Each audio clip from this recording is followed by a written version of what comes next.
I think at this point we can probably meander into the business part of our meeting. I do want to acknowledge that we are meeting on the unceded traditional territories of the Comox First Nation, and then getting right into it, we do have an in-camera. If somebody would like to move that. Second. Excellent. And are there any questions or comments? Oh, sorry. Oh, yeah. It's my last meeting. Yeah, no, make it so. You sure? Okay, well, I'll quickly say that that you're moving that the board adjourn to an in-camera session pursuant to the community charter's 91A personal information of identifiable individuals and 91G litigation. And finally, that the in-camera portion will be after this meeting. Excellent. Abbreviated, very nice. All those in favor? Any opposed? And that passes. I am going to make a recommendation that we vary the agenda to F1 and F7. Excellent. And all those in favor? Any opposed? And let's zip on down to F1 if somebody would like to move that. Committee of October 7th. And that's been seconded. Any questions or comments on that? See none. All those in favor? Any opposed? And that passes. And on to F7. I move the recommendation that the board support an application to UBCM Community Preparedness Fund in the amount of $25,000 for the Oyster River Fire Rescue Department for fire department equipment, and further that the Comox Valley Regional District provides support and grant fund management. Excellent. And what's that? It's just C and D? It'll say next to it if it's who's, yep. And so any questions or comments? See none. All those in favor? Any opposed? And that passes. And Director Lee, I think you are, And then oh, we're going F7, to sorry. F7. Yep. Which is Black Creek Oyster Bay Services Committee minutes of October 21st for receipt. I move receipt. Second. Any questions on receipt? See none. All those in favor? Any opposed? No, and I get to go to Costco now. Shop locally, absolutely. That's, hey, we could tick that up for economic development, right? Thank you very much, Director Lee. Thank you. And if there's nothing further, we will get back to our regularly scheduled program. Adoption of minutes C. Move adoption. Second. Excellent. Any questions or comments on the minutes? See none. All those in favor? Any opposed? That passes. And we have a delegation. Excellent. So if you guys would like to come up to the podium, we have, it says Jay Olivison and Susan Wood. Yeah, I know both of you guys. And just a little bit of a preamble, because I see here that you might be asking for funding. So the purpose of the delegation. Really pretty presentation. Yeah. No. So give a great presentation. We're going to ask questions, but just so you know, we generally don't make decisions. Are you gonna play music too? You guys probably have a band here. We do. I think I saw John back there. Yeah, he's here to push the button, but I'm going to push the button. Fair enough. All right, over to you guys. So thank you all. Hello, I'm Jay Odlefson. I'm president of the Comox Valley Folk Society, and I'm chair of the board of the society that puts on Vancouver Island Music Fest. And I'm Sue Wood, who is the marketing and media manager for the festival.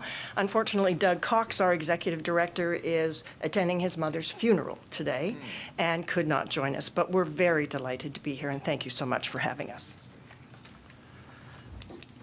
So for those of you who don't know, Pointing.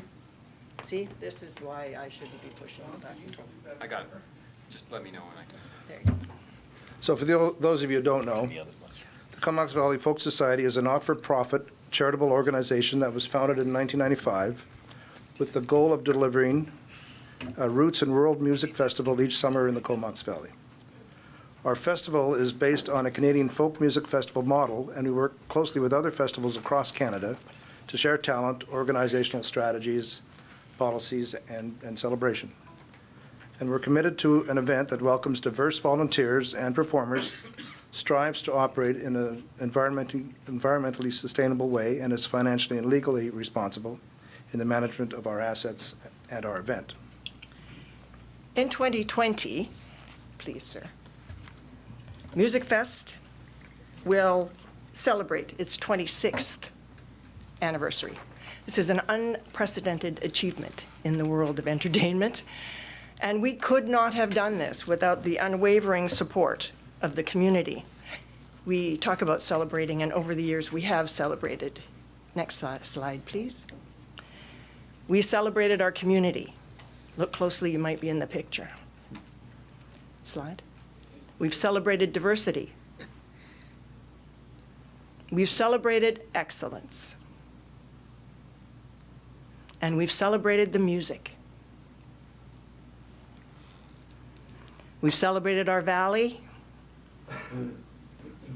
And we've introduced you to the world's music. We've introduced you to the world famous. And we've celebrated our famous locals.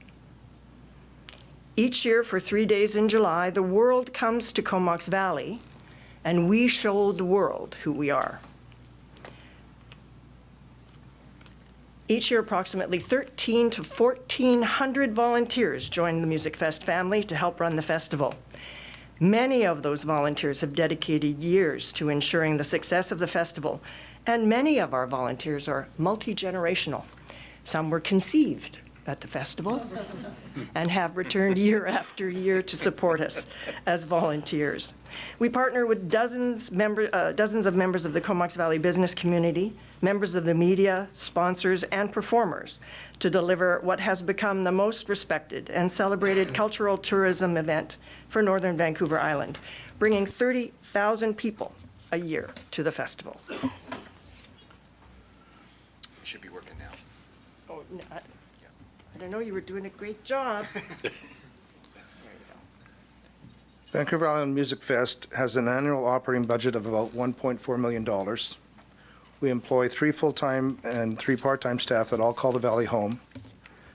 Not only do they all play a significant role in the cultural landscape of the Comox Valley through the festival, but they are also deeply involved with many of the other events that happen here. In 2019, the last event, we spent nearly $400,000 with local suppliers to deliver the festival.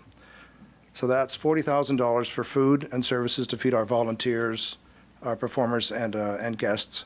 $60,000 on hotels. That's just what we spent on hotels for our needs. $32,000 for local sound companies, $30,000 for ticketing and website companies, and close to $100,000 for toilets, fencing. Again, this is just what the festival is spending, and the list goes on. In addition to those expenditures, it's well established that festivals like ours generate significant economic stimulus for their communities. Our $1.4 million budget conservatively becomes a $4.2 million return for the community. The hotels are full, the restaurants are at capacity, the shops are hopping, and tourism is booming. Thousands of travelers descend on the valley to attend the festival and discover all that our region has to offer.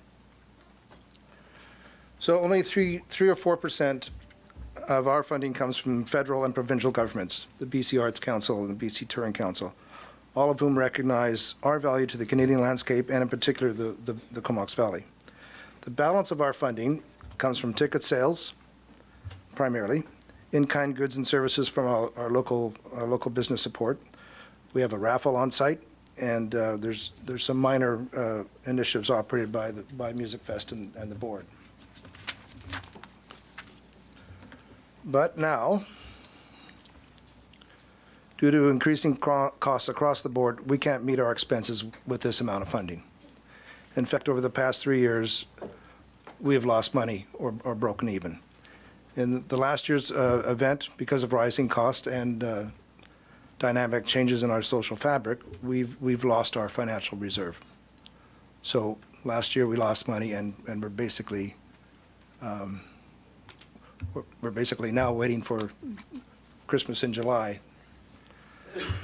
which we haven't worried about for a long time. So we've exhausted it, and we're here to speak with you today. So we have spoken to our like-minded festivals across the country, and they recognize and have long since had support from their municipalities and regions. Some examples for you, the Campbell River Salmon Festival gets a $25,000 annual grant from Campbell River. Comox Nautical Days, a $25,000 grant plus in-kind support. Harrison Festival of the Arts gets $15,000 plus another $2,000 from the region. Salmon Arms, Roots and Blues, which is our sister festival, got $50,000 last year. And the 2 years previously, they were given $40,000. And the list goes on, as you can see. So the value, the importance of local funding for festivals is paramount. So in the last 26 years and counting, the numbers show that Vancouver Island Music Fest has been responsible for an economic stimulus in excess of $100 million in the valley. So you can see why it's a priority for local municipalities and regions throughout Canada to support their festivals with multi-year commitments to ensure the continued success of their festivals. So we're here today to ask you to consider supporting Vancouver Island Music Fest with a 3-year commitment of $20,000 a year for a total of $60,000, plus waiving the fees involved in usage of the park and the facilities therein. We ask you to join us, to partner with us, so that we may continue to showcase Comox Valley to the world. Thank you. And if you have any questions, we'd be happy to answer them. Oh, when you said those numbers, the lights, they were going on. So can I ask one question? First of all, you said waive fees, but there's no number attached. So is that a spectrum of costs, or do we know what that number is? In the last 4 years, it's averaged about $6,000. $6,000 a year? Okay. Okay, with that, I will pass it on to the board. Director Arbour. Thank you for the really good presentation, and I'm going to try to figure out who was conceived at the Comox Valley Fest, at the Vancouver Island Music Fest. It wasn't me, I'm pretty sure of that. They might have names like Orca or Sunbeam or something. Yeah, and not everyone may know this here, but prior to being elected official, I was running the Hornby Festival for 3 years as general manager. So I have an appreciation of the challenges and the trends around volunteerism, around grant funding and provincial and federal support. It seems like it's getting smaller and smaller amounts with greater and greater requirements and all these different aspects of the job. So, and I don't disagree that in a lot of places, arts festivals are well supported. So my question would be, obviously as you do this request, we would probably, reflect on it, but I'm wondering, you asked for 3 years, and is it because you see a path to recalibrating your operating deficit, or is there a rationale for those 3 years, or you just want 3 years of stability? I'm just trying to think whether there was thinking behind those numbers. To be clear, we're not running a deficit. We are even Steven as we speak. But you've eaten your reserve, you said. Well, we've maxed our reserve. Is that We've spent correct? our reserve. Right. So we've asked for 3 years because stable funding is incredibly important. Yeah. Each year we negotiate new relationships or new contracts with our sponsors, and we've extended that request for 3 years as well to them, and we'll go forward with that request because the year-to-year is a bigger challenge. Yeah. Sure. So 3 years is important. Sure. And from my perspective, just the rest of the board, that'll be my last comment, is the timing seems good for at least considering requests. We're currently reviewing all our grant programs and criteria, and basically we're trying to look at everything, and so I see you guys fitting really well in that thinking forward. Thank you. All right, and Director Frisch. Yeah, thanks, Chair, and thanks for the presentation, guys. That was wonderful. Inspiring as well as informative, which is always nice. I have some questions about financial statements, but maybe that's something you would prefer to send along for us to consider later. Absolutely. We're happy to Yeah. provide whatever you need. Maybe not here Sure. and now. Yeah. And so the other question I have is around ticket sales. Yes. If you want to just explain where they've been going, is that a factor, or are things strong in that department? We work really, really hard at recognizing that there are many ways for people to spend their entertainment dollars. We are maxed out at 10,000 people on site. That's as many tickets as we can sell. We have to also provide sponsorship tickets, and volunteers count as bodies on site as well. So 1,300 to 1,400 tickets come off the top for us to sell. Last year, we did a increase of $5 for a basic adult weekend pass on the early bird ticket. We're going to put it up another $4 this year. But within the rationale is we cannot ask our patrons to carry the load here. So we recognize that there is a finite capacity for people to decide how much money they're going to spend on a ticket, and are turning to funding agencies for grants. That's great. Well, if you could include those numbers as well for the past few years, that'd be great to see. Okay, Thank you. will do. Okay. And as somebody who went to high school in Salmon Arm and volunteered at the Roots and Blues for many years, how do the ticket sales and sort of scope of the festivals compare with each other? Like, because I think we're bigger, but I haven't been to that one for, well, because... We call it Sister Festival because the Yeah. population is very much the same. We work in hand as far as talent is concerned and work hard at not usurping each other's headliners, those kinds of things. As far as ticket sales and things, I'm not particularly informed on that, but it is more of a relationship. Yeah. Certainly as with the Salmon Arm Festival. And, well, and I guess even just the, not necessarily the ticket sales, but the ticket prices, I guess, would be something that might be of use just so as a comparative. I'm pretty sure that genius Marcy Jaster, who really runs the show, just saying, is very aware of Yeah. what those tickets are, and at a board level, they approve any Yeah. and all increases that we decide to do for the year. Yeah, fair enough. Okay. And Director Moore. Great, thank you, Chair. Thanks for coming. Always enjoy Music Fest. Occasionally have to miss it, but I have pictures of you. pardon me? I'm just kidding. Oh, I I'm have sure you pictures do. of you. I should have taken those out of circulation before Yeah. I ran for office, but I missed the boat there. Just one thing, well, I have a couple comments, but just a kind of an anecdotal thing. I've heard that some of the performers from around the world have actually invested in the Comox Valley and bought property. Is that true, or do you know about that, or? It's amazing how many people are actually living here under the radar. There's lots of very talented people who have come back, not just the musicians, but many visitors, people who spent the weekend here at Music Fest have ended up moving or buying property and deciding to live here. So I think we're all sworn to secrecy as to who's actually living under But I mean, the radar. that is a true story. Yeah. It is a true story. Well, one of my favorite volunteering gigs was driving Roberta Flack's band down to Victoria in the middle of the night. And, Again, those pictures. and the young fellow didn't quite make it out to the car in a timely fashion, and the fellow who'd been in the band for 40 years said, he'll learn to pace himself. But anyway, the other piece I was going to ask about was, I'm assuming that with these increasing challenges with finances, you've got some other ideas, obviously going to get more funding, but in terms of those rising costs and how to mitigate some of those things. And I just wondered, what are some of the things that you think that you'll be able to address? Well, we have a number of grant applications out currently pending, waiting. Springtime is apparently a windfall, and we're anxious around that. We've taken a number of steps to not so much reduce as to manage better. The business of ticketing.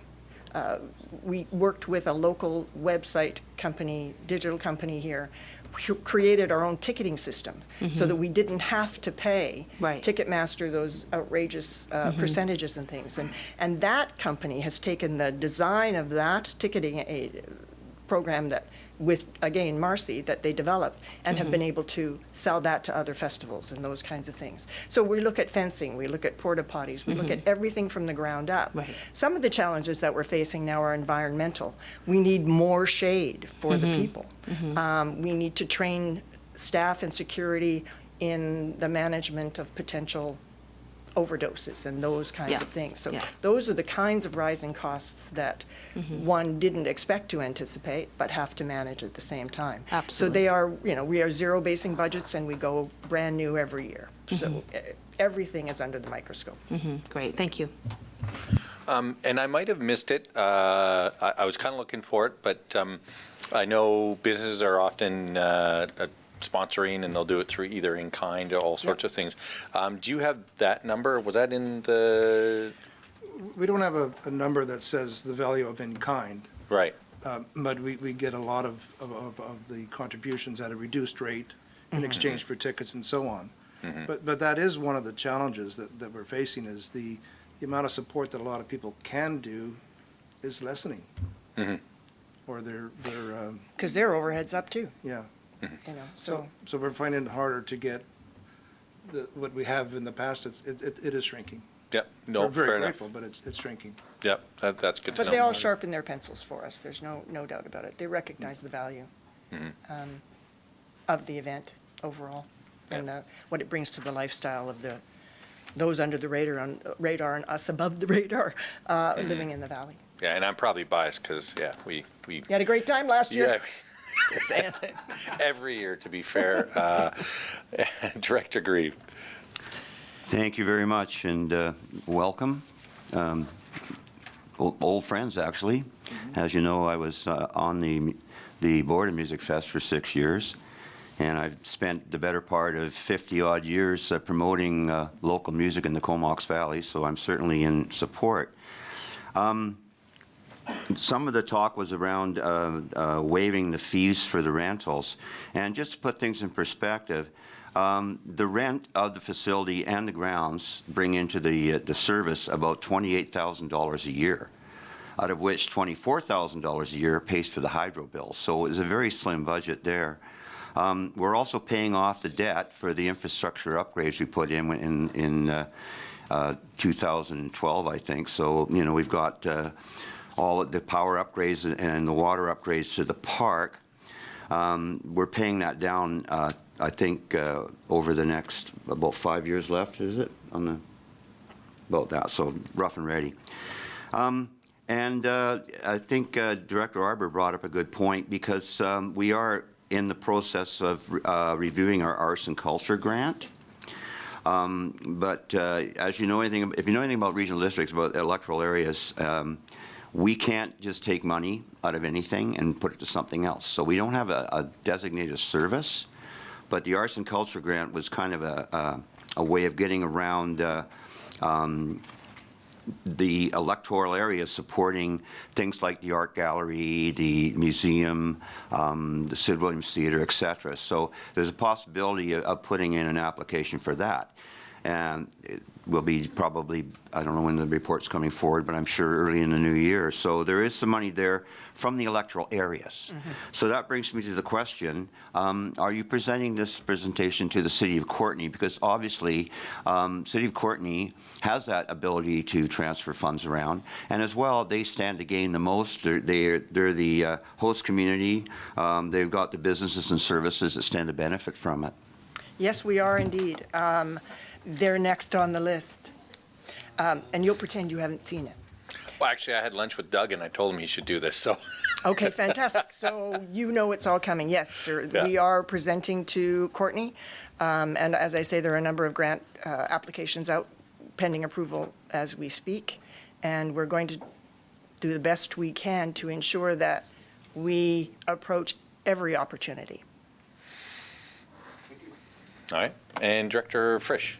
Yeah, well, I was just going to respond to the regional district doesn't have a specific fund for granting, but we do have a economic development service, and this obviously plays a big part in that. So it's not a question for you guys. It was just a statement. Oh, I for the- liked hearing statement that. for That the was board. good. Thank you very much. Yeah. And I don't see any further questions, so seeing none, thank you very much for your presentation today. And like I said, we'll probably mull this over and see if there's anything we do sometime at a future meeting. It won't be me, so I can say whatever I want. I can make promises, right, till the end of the meeting. But really thank you guys, not Thank just you. for your presentation today, but again, I'm pretty biased. I think Music Fest is a pretty, and I never say Island Music Fest, but Island Music Fest is just an amazing event and another jewel in the Comox Valley. So thanks again. Thank you all very, Thank very you. much for your time. All right, and on receipt, all those in favor? Any opposed? You guys passed. Excellent. You can go now. And next, we already did F1, so on to F2. All right, Director Arbor.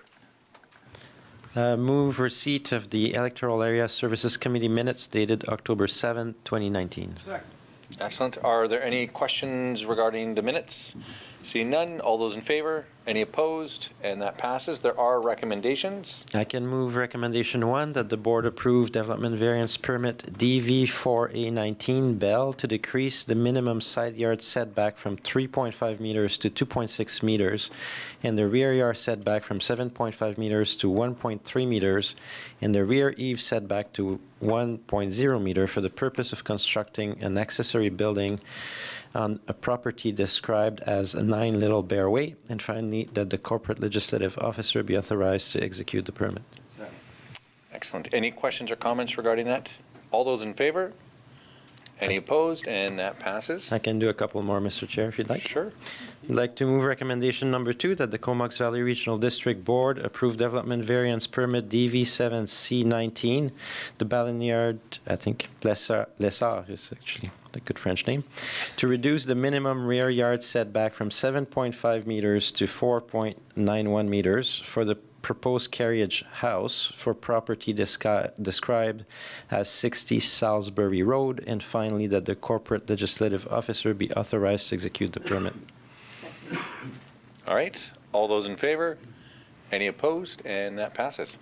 And I'll move that the Comox Valley Regional District Board deny the variance request to reduce the minimum rear yard setback for the staircase of the proposed carriage house from 7.5 meters to 3.7 meters for property described as 60 Salisbury Road. Excellent. Any questions or comments? All those in favor? Any opposed? And that passes. To deny. I All can do right. one more. Okay, Well, that's the okay. big one. I'll move that the board grant a site-specific exemption of the floodplain specifications that reduces floodplain setback from 60 meters to 30 meters from the natural boundary of Oyster River for the proposed single detached dwelling on property described as 9570 Sarma Road.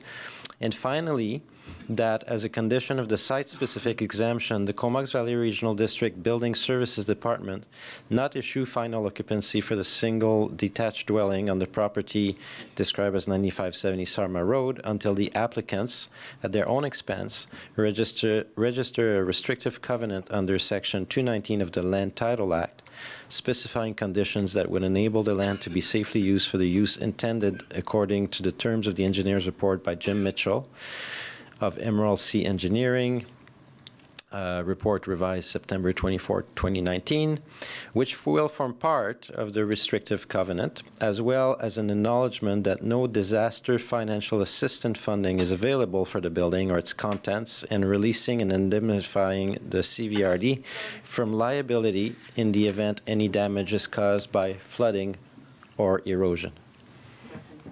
All right. Any questions or comments? I do have a quick.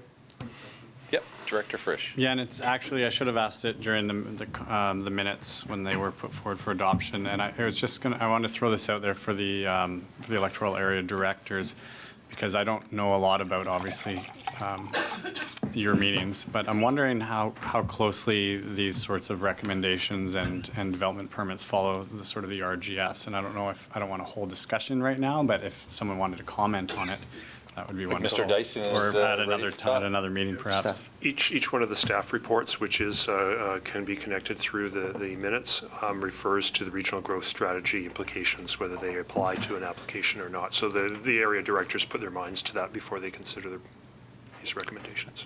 Just like all the regular reports, they always have that minutes. I do have a question, Mr. Chair, to staff. Would any of the directors that are interested in seeing those reports be able to gain access, or is that in the top item there? Is that in their package?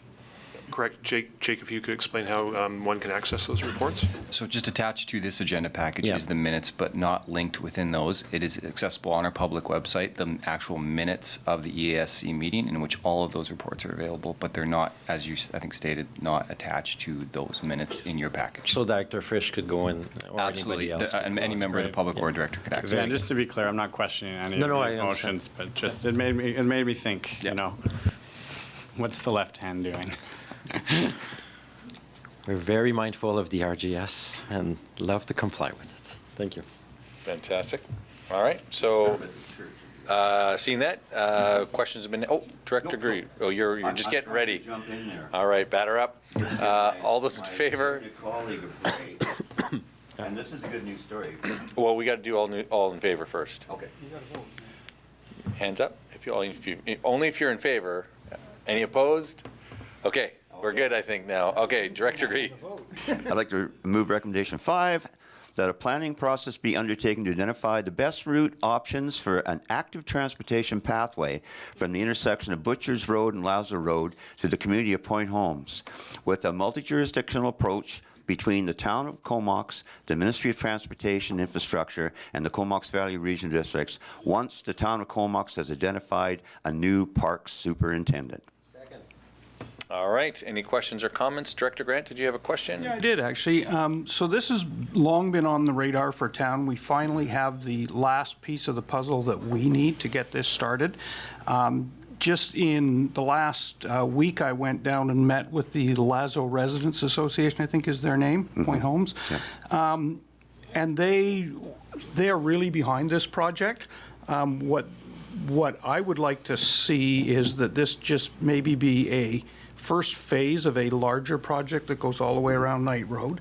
I think that it's a really significant bike route and pedestrian route in the valley, and really the part that's the most dangerous is as you turn and go up the hill onto, I guess that would be Knight Road. That's, you know, and from every plan that I've seen, it kind of stops there. As we go along, I think is a really significant piece, and I meant to talk to David about it, but this is certainly something that we're really interested in having happen, and the Point Homes residents are very keen on as well. All right, Director Frisch. Yeah, and I'm so glad that Director Grant brought it up because I was thinking the same thing. This is exactly what the IRTSC contemplated, a service we contemplated providing because obviously all of the valley uses those routes for many different things. So great to see you guys moving forward with it, and if there is any possibility of other stakeholders participating, I'm sure they'd be interested, as I would. Thanks. All right, and Director Grant. Again. Yeah, I did forget to. I will note that in the past, we've had discussions with Doug from the regional district, but he's now moved on. Al was behind it, but he's about to move on, and Rod Nickel was well behind it, but he's moved on. So I think it's apropos that we bring this back and just get everybody back on board with it, because I think it's a really significant piece. Fair enough. All right, nice fulsome discussion. All those in favor? Any opposed? And that passes. I'd like to move recommendation 6, that the... Second. Thank you. That the board support an application to the Union of BC Municipalities Community Preparedness Fund in the amount of $25,000 for Denman Island Fire Rescue, Fanny Bay Volunteer Fire Department, and Hornby Island Fire Rescue for a total of $75,000 for the fire department's equipment. And further, that the Comox Valley Regional District provides support with grant funds management. It's been seconded Already seconded. before he's even done. Fantastic. Any questions or comments regarding that? Seeing none, all those in favor? Any opposed? That passes. Alternate Director Price, do you want to move any of these? Yeah. And, Mr. Chair, just before we go on to Yep. recommendation number 7, just because my wife Jennifer is chair of the Agricultural Land Commission, because of the perceived conflict of interest, I remove myself from any consideration of such matters. Excellent. Recommendation 7, that the Agricultural Land Commission be advised that the Comox Valley Regional District does not support Agricultural Land Reserve Non-Farm Use Application ALR 1B19 Pollard to permit a two-lot subdivision of the property described as Lot A, Section 21, Comox District Plan 25680, except part in Plan 3120 Dove Creek Road. And finally, that the application ALR, the Pollard's application for the non-farm use of property within the agricultural land reserve be forwarded to the Agricultural Land Commission for decision. Second. Excellent. Any questions or comments regarding that? I just had a question that if the recommendation is not to support, and if that is approved, why would it be forwarded to the Agricultural Land Commission? Because there isn't a requirement to send on an application if it isn't supported. So if I can, through the chair, and ask Scott or anybody else to jump in if I do get this wrong, but it is an option for the CVRD to deny the application at this point and not forward it on, or the CVRD can choose to make its position known and forward that application on to the ALC. And so that's an option for the board to consider. And that generally happens, or it's in each circumstance it varies? It's situation specific, yeah. Thank you. All right, Director Grieve. For a little bit of background on that, it did come before us at the Electoral Area Services Committee, and there was some discussion, but Jill Hatfield, who is our local agrologist, she did suggest that this go before the ALC for final decision, because the new highway that goes across the new bridge on the Solom has bisected the property, and as such, there's no crossing over that road. You have to go down and access the other half of the property as a separate piece. So she thought, because of that, and the fact that you know, the Ministry of Highways had really not done much in the way of consultation and you know, expropriated the land, that maybe they have a case and ALC should look at it further. So that's why we're furthering it through as well. All right. I don't see any further lights, so all those in favor? Any opposed? And that passes. And we'll just take a beat while the CAO returns. Maybe 2 beats. Excellent. And now we're going, Director Frisch. Yeah, I'll move receipt of the Sewage Commission's October 8th, 2019 minutes. Excellent. Any questions regarding the minutes? That was just a late vote, right? Or an early vote? All right. All those in favor? Any opposed? And that passes. Next, we have the sports minutes from October 8th. Excellent. That's been moved and seconded. Any questions or comments regarding that? Seeing none. All those in favor? Any opposed? And into the committee of the whole from October 8th. Receipts. All right, and that's receipt of the minutes. Any questions on the minutes? Seeing none, all those in favor? Any opposed? That passes, and there are some recommendations. And Director Arbour, you were first on the draw. Yep, and one in my area. I'll move that the Comox Valley Regional District, in partnership with the Union Bay Improvement District, support an application to the Ministry of Municipal Affairs and Housing for a restructure planning grant, an infrastructure planning grant that would conduct a condition assessment of Union Bay Improvement District assets and liabilities, analyze the governance options to remain as an improvement district or convert the street lighting, water supply and distribution, and fire protection services to regional district services, and develop and execute a communication plan that assesses public perspective on the topic of Union Bay governance and service delivery and informs the public on potential outcomes from the assessment and governance models. Excellent. Any questions or comments on that? Seeing none, all those in favor? Any opposed? And there's a second recommendation. I'll move the recommendation number 2, also in my area, that the Comox Valley Regional District Board send a letter of support to the Hornby Island Community Economic Enhancement Corporation for the implementation of a municipal and regional district tax at 3% on the purchase of short-term accommodation on Hornby Island, with such funds raised being utilized to support local affordable housing initiatives and tourism marketing programs and projects. Excellent. And does anybody want to speak to that? Seeing none, all those in favor? Any opposed? That passes. And then we have the Committee of the Whole from October 17th. Moved. Second. Excellent. Any questions regarding those minutes? Seeing none, all those in favor? Any opposed? That passes. We already did 7. On to 8, Electoral Area Service Committee minutes from October. And any questions or comments regarding that? Seeing none, all those in favor? Any opposed? That passes. And we're into the recommendations. Oh,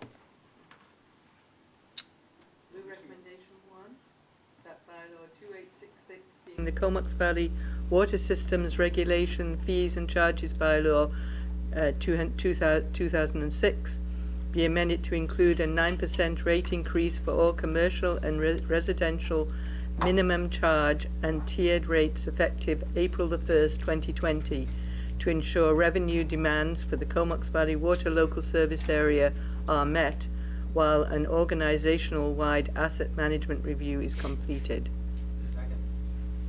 all right. And Director Frisch, do you have a question? Yeah, I did have a question. I just wanted to clarify that this bylaw is to support the distribution of their water in those areas?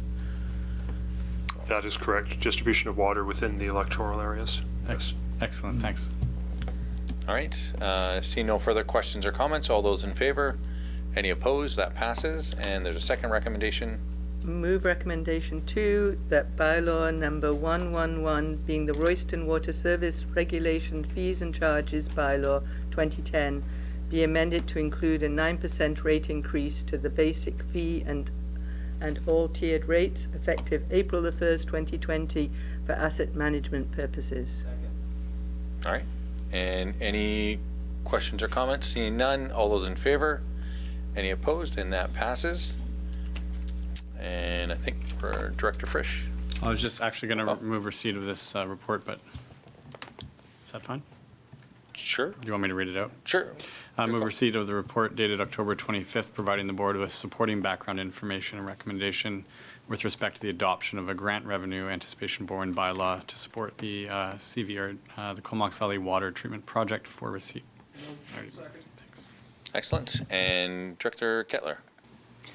Yeah, I know that it's standard procedure to borrow between the funding gaps of when you begin a project and when you actually receive the funding from upper levels of government. I'm just kind of wondering how much, because it is such a large sum that we're talking about, how much interest would this cost us? I'll ask Beth Dunlop, the CFO, to come forward and answer the question and provide some information. And I think it's only participating members would be paying for it as well. So when you say us, yeah, but you wouldn't be paying for it, I don't think. Thank you, through the chair. So we would only be paying interest on the actual amount that we borrow. We're not going to borrow $55 million. It's really just a cash flow. It's like having a line of credit with the banks. We would only borrow the money if we needed it, depending on the other demands of the regional district. So the funds, and it would be for a short period of time, so it's going to be really hard to estimate what the interest amount would actually be, and it will be funded by the Comox Valley Water System. And we've anticipated that it's going to be 2, 3, maybe 4 months before the federal government releases the grant funding once we submit a claim. And some of these claims, as you can imagine, on a project of $126 million could get quite large. And we're just concerned that we will not have the cash flow, even though we do have reserves we're going to be using. We're going to be borrowing some money as well. But we just wanted to make sure we actually have the money in the bank when the time comes to make these progress claims. So it's really difficult to estimate the actual interest. Because we don't anticipate just having $55 million, given to us up front. It'll sort of be rolling, just as you would a line of credit. We'll borrow some, we'll pay it back, we'll borrow some, we'll pay it back.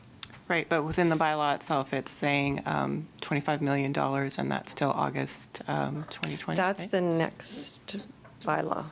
So we have 2 bylaws forward today. One is the grant revenue anticipation bylaw, which is for the water treatment project. The other is the regular annual revenue anticipation bylaw that's relating to tax requisition. Okay. So the $55 million, that has nothing to do with the $25 million bylaw. So you're not anticipating that you'll borrow half. You have no idea out of that $55 million how much you will borrow at this time? No, we don't. We talked to MFA last week, and they advised to put the whole amount of the grant proceeds on this particular bylaw, and it's a 2-year project. They will reevaluate in November to see how much of the grant is left available, and we would reduce the bylaw at that point for the next completion of the project into 2021. Okay, are you aware of the interest rate that they're offering? It's their short-term interest rate, which fluctuates with the bank, and I think right now it's at about 2.4, something like that. So it's lower than their long-term rates, and it's more favorable than the bank. Way more favorable. Isn't that weird? Okay, thank you. Mm-hmm. I've always been shocked by the interest rate that we get as a regional district that gets passed on to the municipalities as well. It's pretty good. Mm-hmm. All right. I don't see any other lights, so if there's no further questions, Director Frisch. Just to clarify this, so the cost of this borne will be borne by the water service? That's correct. Great, thanks. All right. All those in favor? Any opposed? And that passes. And I believe, what's next? Are we into bylaws already? Oh, yeah, we're going to do the recommendation. All right. Bylaw number 598 being Grant Revenue Anticipation Borrowing Bylaw number 598, 2020. Second that. Excellent. And are there any questions on that? Seeing none, all those in favor? Any opposed? And that passes. So now we're into bylaws and resolutions. And Director Frisch. I'll move that bylaw number 594 being Revenue Anticipation Borrowing Bylaw be given first and second readings concurrently. Wow. Absolutely, absolutely. Excellent. That's been double seconded. And I don't see any questions or comments on that. So all those in favor? Any opposed? And that passes. Excellent. And are there any questions? Seeing none, all those in favor? Any opposed? And that passes. Director Kettler. I actually have a question about the next one, so I'll let somebody else. Well, how about you move? You can move it and then ask your question. Okay, I'll move bylaw 596, being the Comox Valley Water Systems Regulation Fees and Charges bylaw number 2866, 2006, amendment number 13.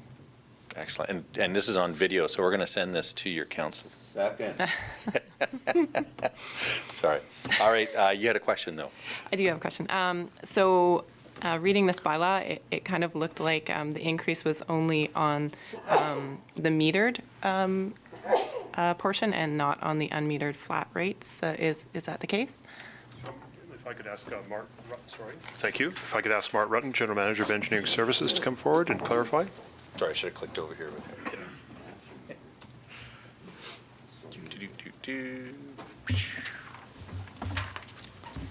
Through the CEO and through the chair, yes, that's correct. It is only on the flat rate and, well, the flat rate charged within the metered amount and then the tiered rates, not on the other rate.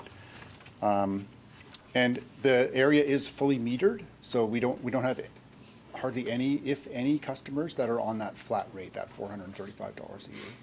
Okay, so you're not penalizing people that are metered? No, right? Okay. Thank you. All right. Good question. Thanks very much. All those in favor? Any opposed? That passes. Somebody would like to move third reading? I'll move that for third reading. Excellent. Any questions? I'm going to assume we're good. All those in favor? Any opposed? That passes. And moving into Royston, Director Arbour. Recommendation that bylaw number 597, being Royston Water Service Regulation Fees and Charges, bylaw 2010, amendment number 3, be given first and second readings concurrently. Sorry. Excellent. Any questions or comments? Seeing none. All those in favor? Any opposed? That passes. Move that second. Okay. Moving right along. All those in favor? Any opposed? That passes.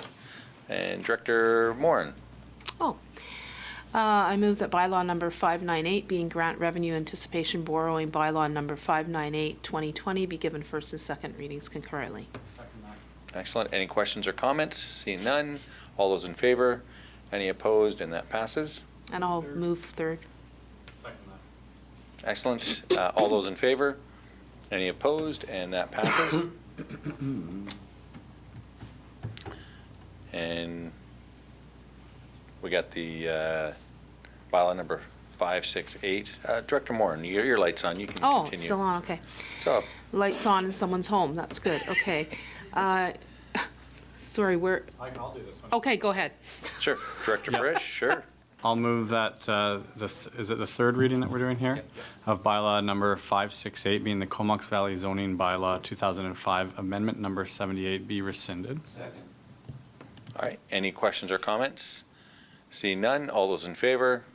Any opposed? That passes. Sorry, that was a more complicated one, Director Moran. But we do have another one here if you'd like to take a stab at it, the next line down. I think Director Frisch can carry right. on. Feeling Director a little Frisch. put on the spot here. Sure, I'll move that bylaw number 568, and the same one as before, be amended at second reading to change the references from bylaw number 2781, being the Comox Valley zoning bylaw 2005, to bylaw number 520, being the rural Comox Valley zoning bylaw number 520, 2019. Second. Excellent. Any questions or comments regarding that? Seeing none. All those in favor? Any opposed? And that passes. And Director Frisch for third. Sure, I'll move that passes third reading as amended. Okay. And you got, Bryce? Okay, perfect. All those in favor? Any opposed? And that passes. Now we're moving right into adoption. These ones should be much simpler. Who'd like to go up first? Director Frisch. Sure, I'll move that bylaw number 520, the rural Comox Valley zoning bylaw, be finally adopted. Excellent. Any questions or comments? Seeing none. All those in favor? Any opposed? And that passes. Yep. And next one up. Adoption of 584. Second that. All right. Any questions on 584? Seeing none. All those in favor?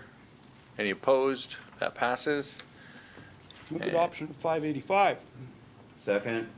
All right. Any questions on 585? Seeing none. All those in favor? Any opposed? That passes. Director Grant? Did you want me to go? You're moving along, Move so. adoption of 586. Second. Excellent. Any questions or comments regarding that? Seeing none. All those in favor? Any opposed? That passes. And Director Frisch, do you want to? Sure, I'll move that, we're number 10, right? Yep. Bylaw number 592 being the Hornby Island Comfort Station Future Expenditure Reserve Fund Establishment Bylaw. It's 592. Director Arbor, you have any comments on your comfort station? You're good? Awesome. Yeah, exactly. All right. All those in favor? Any opposed? And that passes. Well, we made it to the end, except for, Question, Chair? Yes. Do the directors want to consider asking staff to bring forward a report regarding the request from the delegation? No, I would second that. All right. We'll put it under new business. So it's been first and seconded. Is there any discussion on the report? Anything you'd like or not like? I mean, Director Grieve, you're leaning in. Yeah, I think that as far as the electoral areas go on this, I think that we already are doing a review of our grant for arts and culture, and that can encompass this as well. But as far as taking it, I mean, I can candidly say that I served on that board for 6 years. And I think it's more important, and I campaigned on this originally, that we give a person a fisher, rather than giving a person a fish, you give them a fishing pole, which is basically what we did when we did all the upgrades in the park that still aren't paid off. So I have a real issue with supporting anything above our arts and culture, especially, as I said today, when it's when the services and the businesses are basically in the city of Courtenay and they stand to benefit from it. I would be more inclined to do upgrades in the park to accommodate all park users. As you'll see at budget time, it's a very, very small budget, and it's already subsidized quite heavily. So I'm going to be voting in opposition. In opposition of a report?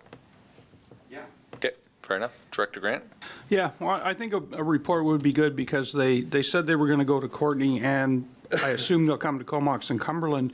And my question is it going to be $60,000, or is it going to be $60,000 from here and another 60 from Courtney? You know, like how are they break? Because $60,000 could be split amongst the communities quite easily, but I'm not sure what they were getting at there. So You might want to put that in the report. It's a going to be report easy. might be able to help us out with that. Yeah, no. Fair enough. Thank you, Director Grant. Director Frisch?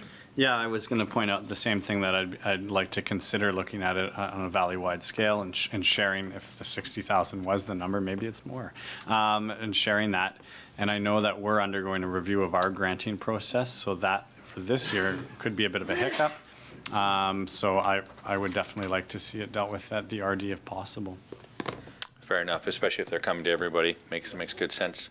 Director Arbour? Yeah, along similar lines. What I didn't hear from them was the urgency of it. So I'm thinking, you know, if you have to write a separate report for it, or we're already doing all our arts and culture grants review, I'm wondering if it would be fine to just be folded into that review that's going to be done this spring, rather than to do a separate report just for this. That's just staff consideration. I don't know which way to vote now anymore. I just confused myself. All right. And it might be worthwhile for staff to touch base with them and get that timeline, because it wasn't articulated in it. But I mean, you know, they're probably going into budgets and planning right now and starting to book performers for next year. So, yeah. Did I see you reaching? No? Okay. All right. So all those in favor of getting a report back? Any opposed? And we got one in opposition that I see. And I think that's it. Nothing other new business. This is technically the end of it. I have to say, as somebody who likes to talk a lot, it's great to control the mic. And again, thanks very much. And on that, let's go in camera. Excellent. All those in favor? Any opposed? And that's it. Can we take a quick... Yeah, let's take say a 10-minute, come back at 5:30. If that's all right.